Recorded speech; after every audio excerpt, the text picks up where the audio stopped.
Chapitre 4, aménager pour répondre aux inégalités croissantes entre territoires français à toutes les échelles. Donc ça va être un chapitre ici que sur l'aménagement. Alors, qu'est-ce qui se passe effectivement ici dans l'aménagement du territoire? Déjà, c'est quoi un aménagement et quels en sont les enjeux?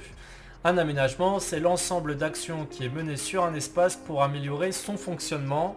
Donc notamment, comment on fait pour améliorer le fonctionnement d'un espace? On va permettre la mixité sociale, on va faire en sorte que les populations les plus riches, effectivement, soient aussi, comment j'allais dire ça, que les personnes les plus riches soient aussi mélangées aux personnes les plus pauvres, tout simplement, pour éviter qu'il y ait des quartiers qui deviennent des véritables ghettos, ou des quartiers en revanche où c'est impossible d'y accéder, où effectivement il n'y a qu'une population très très riche qui puisse y parvenir.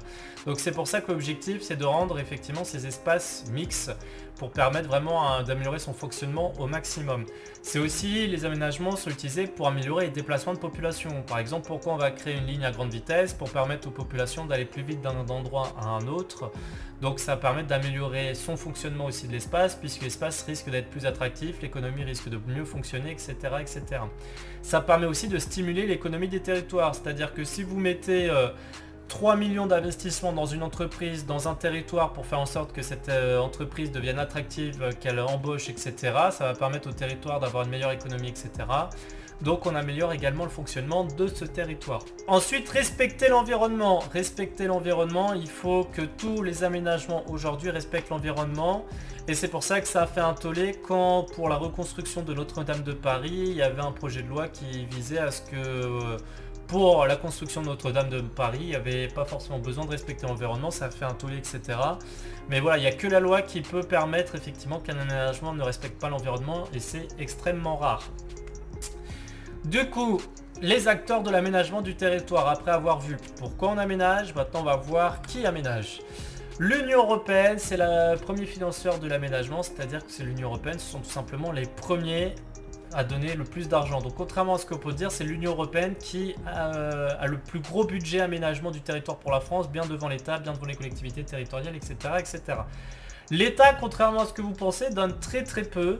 L'État donne par exemple pour le musée du Louvre ou Louvre-Lens, c'était 3 millions d'euros, ce qui est très très peu par rapport à la somme de 150 millions d'euros. Donc en fait l'État donne très peu de ressources, mais ça fait quand même partie des acteurs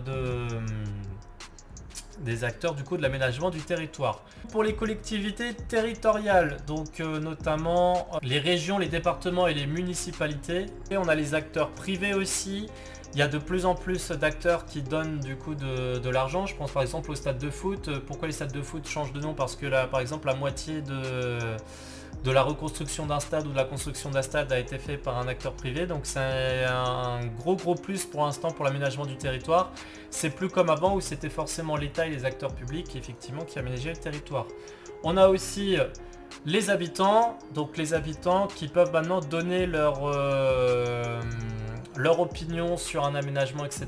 Faire en sorte que cet aménagement effectivement puisse se faire ou non. Bref, voilà pour ces aménagements. À apprendre par cœur, vous devez connaître par cœur dans les repères, c'est les régions de France, il faut connaître les nouvelles régions par cœur, d'accord? Donc c'est pas si compliqué que ça, mais ça fait partie, c'est une obligation avec le nouveau programme. Alors faites attention, Provence-Côte d'Azur, c'est plus PACA, c'est PCA maintenant, Provence-Côte d'Azur.